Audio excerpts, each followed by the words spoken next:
logique. Le Togo est un pays dans lequel les citoyens vivent et non, ils naissent. Ils grandissent et ils meurent sous la menace. Je recommence. Écrivez ça. Le peuple togolais est composé d'individus nés sous la menace, qui ont grandi sous la menace et qui sont morts sous la menace. C'est-à-dire que tu nais dans la peur. Tu vas à l'école primaire dans la peur. Tu vas au collège dans la peur. Tu vas à l'université dans la peur. Tu commences à travailler quand tu en as eu la chance, dans la peur. On te tue alors même que tu as peur. On te pleure en ayant peur. Même ceux qui te pleurent ont peur de te pleurer. Et après ta mort, quand on parle de toi, on regarde à gauche et à droite pour savoir si tous ceux qui sont là sont compatibles avec ta douleur. Est-ce que vous vous rendez compte?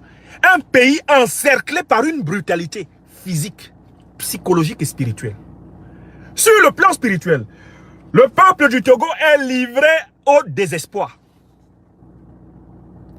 Pendant de longues années, on a tué, on a emprisonné, on a exilé, on a spolié des Togolais, sans que personne en Afrique, personne en Europe, personne en Amérique, personne en Asie ne daigne leur venir au secours.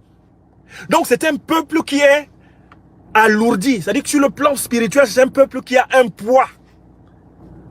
Un poids qui équivaudrait à la formule « Seigneur, Dieu créateur tout-puissant, nous aurais-tu oublié par hasard ?» Le peuple togolais a plusieurs fois été plongé dans une léthargie spirituelle où il se demandait s'il était une créature divine. Voilà l'état de ce peuple.